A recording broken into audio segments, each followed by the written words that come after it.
the gangs of the Bronx. These dudes in New York going at it just like the people in Chicago. And it's crazy. It's almost like they're really similar, or they're almost imitating the Chicago rappers. Let's get into the deadly gang war in New York.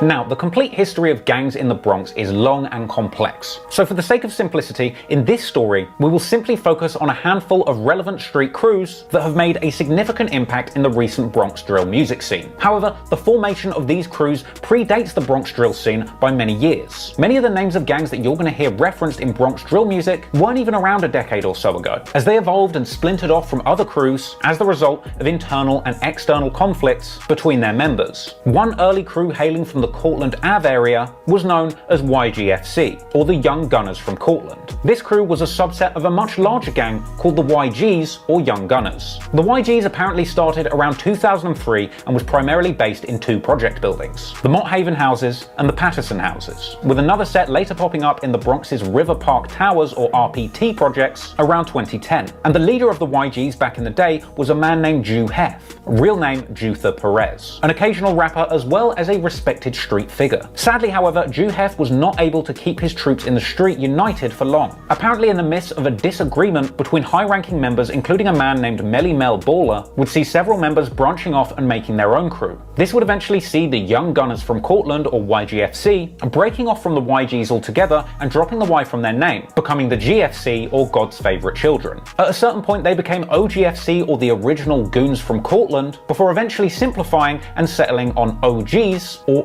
Original Goons. So the OGs, with their beginnings in the Young Gunners from Cortland, naturally hail from Cortland Ave. This area has a reputation as being one of the most dangerous hoods in the Bronx, with three main housing projects generally affiliated with the OGs. And isn't that crazy? They were all in a gang together, then they started having disagreements.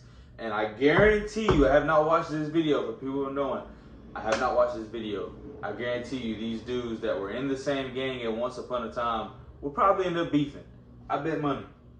I bet money. Rose houses, Jackson houses, and Morrisania, aka Vietnam. These were three notorious blocks known to the authorities for their gang activity, with all three buildings actually being targeted in a 2009 federal indictment named Operation Rotten Apple, which took 37 drug pushers off the streets from these very buildings, charging a total of 53 gang members after a year-long undercover operation. Melly Mel Baller, the OG's pioneer who I mentioned before, formerly of the YGs, would get himself convicted in a big case too. A case which was apparently made much easier by a great deal of self-snitching on his own personal Facebook profile. This was a landmark case where apparently a judge ruled that it's legal for a snitch to use evidence that was gained from snooping on friends-only Facebook posts. Apparently Melly Mel Baller had written posts on Facebook marked for friends only, where he would suggest that he buys drugs in quantities as large as 600 grams and claiming to have had over 100 people killed. Melly Mel would ultimately be convicted, receiving a sentence of life plus 420 months. And sadly for the OGs, while their affiliates were fighting for their lives in court, younger members were fighting for their lives in the streets. On April the 16th, 2012, a large group of YG's members were out drinking. And at a certain point, a debate breaks out over who puts in the most work for the gang. No one could agree who was the toughest, so at a certain point they decided to settle the argument, head into a rival territory, and go and find some ops, with the YGs walking to the OG's territory in the Melrose houses. And when they got there, they spotted a 16-year-old OG's member by the name of Noah Baller, real name Moises Laura. The YGs proceeded to physically attack Noah in a brutal fashion, around 20 grown men stomping out one 16-year-old boy. Sadly, he didn't stand a chance and was ultimately stomped to death outside of his own building and left to die in a pool of his own blood. Noah's name has been remembered in the streets of the Bronx for both good and bad reasons, with OGs on his side continuing to tribute him in songs and regularly visiting his graveside, while the opposition on the YG side would regularly diss him, saying that they smoke him, with the biggest drill rapper from the YGs currently,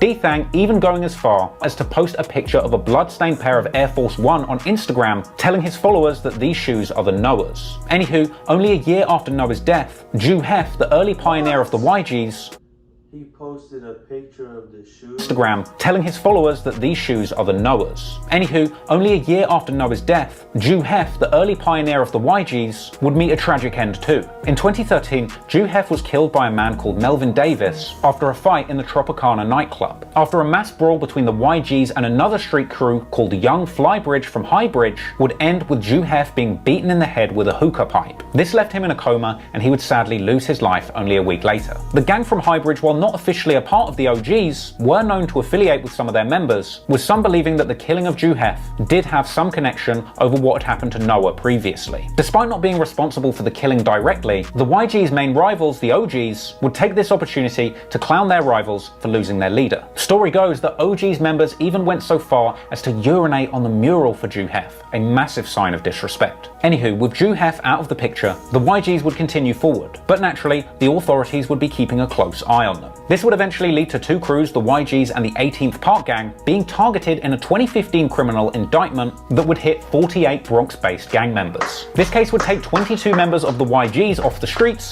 apparently detailing 30 non-fatal shootings, as well as 3 homicides, including the killing of Noah. A senior YGs member named William Bracey, aka Rel, would get and it's crazy that they are beating these dudes to death. They're not even using guns, so it's a different kind of violence when you can stand 30, 40, 50 feet away from your target and shoot them. That's different than beating somebody with your fist to death or stomping somebody with your feet to death. You stomped this man until he died.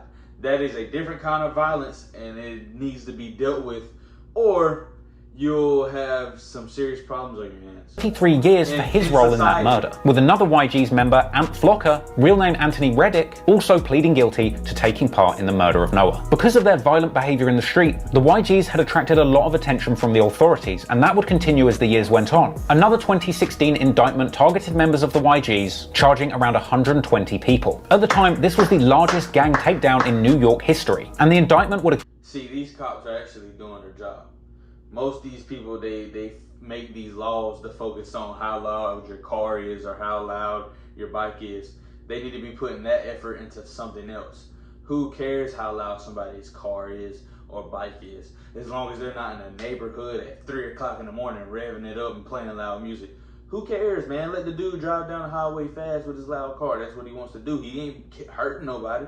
Why does it matter? Y'all are focusing on the wrong things with our tax dollars, when y'all should be trying to find actual criminals and arrest them for crimes that they have committed, such as murder, drug dealing, etc.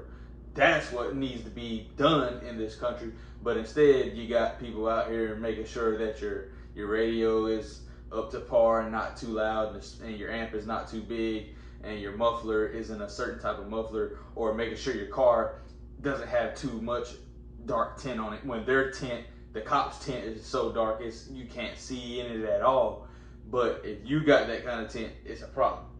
Accused the gang of being involved in at least 8 murders, including a 92-year-old innocent bystander killed in her own home by a stray bullet. And according to this indictment, over the course of this entire feud, an alleged 1,800 shots had been fired. Frankly, the YGs, the OGs, and other street gangs had the Bronx looking like a literal war zone throughout the 2000s and 2010s. But while the older members were getting put behind bars or losing their lives, a new generation of young gangbangers desperate for the limelight would soon emerge. Hardened by the bloodshed witnessed at the hands of their elders, and inspired by the drill music blowing up over in the city of Chicago. And the YGs and OGs affiliated rappers that would emerge in the 2020s would bring an incredible amount of creativity to the streets of the Bronx, with these young Bronx drill rappers creating viral anthems amid a backdrop of shootings and violence in the borough they grew up in. Yeah, man, not gonna lie, that is extremely crazy, and the crimes that these dudes commit are like outrageous, and I really wonder how many of these dudes would really have taken a totally different path in life if they maybe had some different outlets, such as parks, basketball programs, football programs, even something as such as like going and talk with somebody who live the kind of lifestyle and try to turn them away from it, and telling them that there's better things to do, like getting a job, building your credit, maybe building a business, investing in Bitcoin and stocks, and teaching them about these different things in life. I wonder where a lot of people would be. A lot of people would probably still be alive to this day if they just had somebody to just steer them away from the wrong path. You dig what I'm saying? But it's real unfortunate and sad. And if you're watching this, man, there's nothing wrong with being the good guy, getting a job and building something for yourself and being successful in life. Being the tough guy, man, it's not what people think it is. It's not what it's portrayed to be. It's all just a facade, and it's all fake, and it's an image put out to make people think it's cool to be in the streets. One is really not, because you don't gain anything from it. So it's best to avoid it. Anyway, make sure y'all hit that subscribe button and that like button. I'm gone.